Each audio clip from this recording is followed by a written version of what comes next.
TRS పాలనలో సింగరేణి అక్రమాల పుట్టగా మారిందన్న ఆరోపణలు వెల్లువెత్తుతున్నాయి.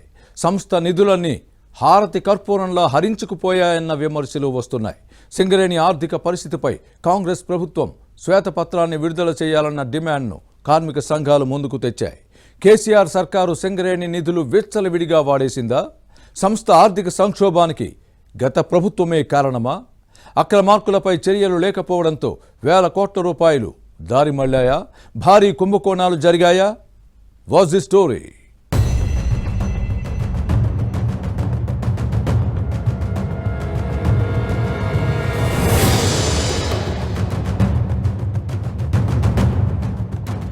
రాష్ట్రంలో కొత్తగా అధికారంలోకి వచ్చిన కాంగ్రెస్ ప్రభుత్వం ఆర్థిక పరిస్థితి, విద్యుత్ పాలసీలపై విడుదల చేసిన శ్వేతపత్రాలు చర్చనీయాంశంగా మారాయి.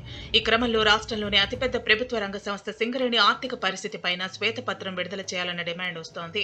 నిజానికి ప్రత్యక్షంగా పరోక్షంగా వేలాది మందికి ఉపాధి కల్పిస్తూ కేంద్ర రాష్ట్ర ప్రభుత్వాలకు కోట్ల లాభాల్లో వాటా అందిస్తున్న ప్రభుత్వ రంగ సంస్థ సింగరేణి బొగ్గుతో పాటు విద్యుత్ ఉత్పత్తిలోనూ రికార్డులు సృష్టిస్తోంది. ఇదంతా బాగానే ఉన్న కొన్నాళ్లుగా సంస్థ పరిస్థితిపై అనేక అనుమానాలు వ్యక్తమవుతున్నాయి. ప్రతి ఏటా 100 కోట్ల లాభాలను ఆర్జిస్తున్న సంస్థలో కనీస నగదు నిల్వలు కరువయ్యాయనే చర్చ సాగుతోంది. వేలాది కోట్ల రూపాయల బకాయిలు వసూలు కాకపోవడం, ఉన్న నిధులను గత ప్రభుత్వం ఇష్టారాజ్యంగా దారి మళ్లించి వాడేసుకోవడంతో సింగరేణి పరిస్థితి పైన పటారం లోన లొటారంగా అనే విధంగా ఉందన్న ప్రచారం జరుగుతోంది.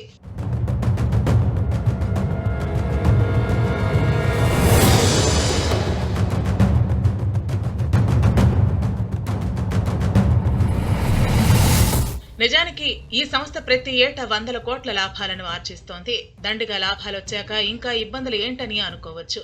కానీ ఆ లాభాలు కేవలం కాగితాలకే పరిమితమయ్యాయి.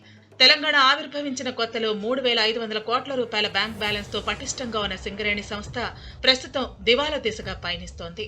అప్పట్లో తన దగ్గరున్న డబ్బును ఎక్కువ వడ్డీ ఇచ్చే బ్యాంకు బాండ్ల రూపంలో పెట్టుబడులు పెట్టింది. కానీ ఇప్పుడు కార్మికులకు జీతాలు ఇచ్చేందుకు ప్రతి నెల అప్పులు చేస్తున్నట్టు ప్రచారం జరుగుతోంది. ఇప్పటి వరకు ఎస్బీఐ సహా పలు బ్యాంకుల నుంచి ఏకంగా 20,000 కోట్ల రూపాయల వరకు రుణం తీసుకుంది. రాష్ట్ర ప్రభుత్వ ఆధ్వర్యంలోని వివిధ విద్యుత్ సంస్థల నుంచి వేల కోట్ల బకాయిలు పేరుకుపోవడంతోనే అప్పుల పాలైందని సింగరేణి ఉన్నతాధికారులే చెబుతున్నారు.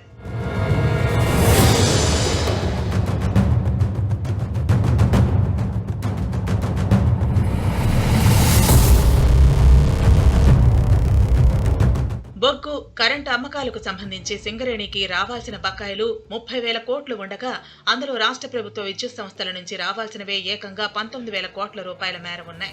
వీటిని ఇప్పించడంలో తీవ్ర నిర్లక్ష్యం చేసిన బీఆర్ఎస్ ప్రభుత్వం అభివృద్ధి పనుల కోసం పలు నియోజకవర్గాల్లో 100 కోట్ల సింగరేణి నిధులనే ఖర్చు పెట్టింది. గత ప్రభుత్వం చేతిలో అధికారులు కీలబొమ్మగా మారటంతోనే సింగరేణి దివాలా తీసే స్థాయికి దిగజారిందని కార్మిక సంఘాల నేతలు విమర్శిస్తున్నారు.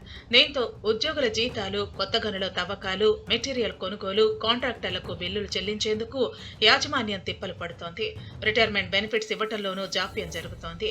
దీంతో అప్పుల కోసం బ్యాంకులను దేవిరించాల్సిన పరిస్థితి ఏర్పడింది.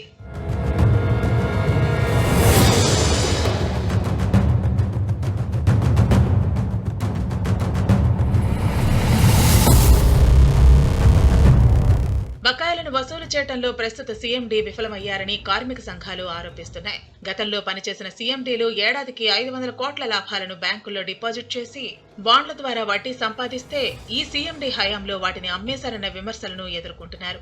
మరోవైపు సంస్థలో అవినీతి రాజ్యమేలుతున్నా పట్టించుకునే దిక్కులేదు. ఏ చిన్న పొరపాటు జరిగినా విచారణ పేరుతో కార్మికులను ముప్పు తిప్పలు పెట్టే విజిలెన్స్ విభాగం అధికారుల విషయంలో చూసి చూడనట్లు వ్యవహరించడం కూడా విమర్శలకు తావిస్తోంది.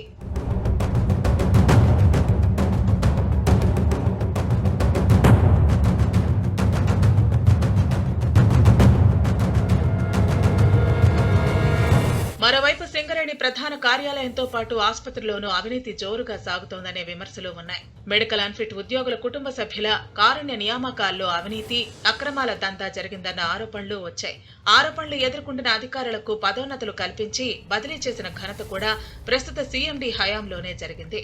ఓపెన్ కాస్ట్ గనుల్లో పనులు చేసే కాంట్రాక్టర్లతో అధికారులు కుమ్మక్కయ్యారనే ఆరోపణలు ఉన్నాయి. మరోవైపు గడిచిన 10 ఏళ్లలో సింగరేణిలో 50,000 కోట్ల నుంచి 60,000 కోట్ల రూపాయల కుంభకోణాలు జరిగాయని సిపిఐ ఎమ్మెల్యే కూననేని సాంబశివరావు ఆరోపించి విచారణకు డిమాండ్ చేయడం చర్చనీయాంశంగా మారింది. ఈ నేపథ్యంలో సింగరేణి ఆర్థిక పరిస్థితిపై కూడా రాష్ట్ర ప్రభుత్వం శ్వేతపత్రం విడుదల చేయాలని కార్మిక సంఘాలు డిమాండ్ చేస్తున్నాయి. రాబోయే రోజుల్లో ఏం జరుగుతుందో చూడాలి.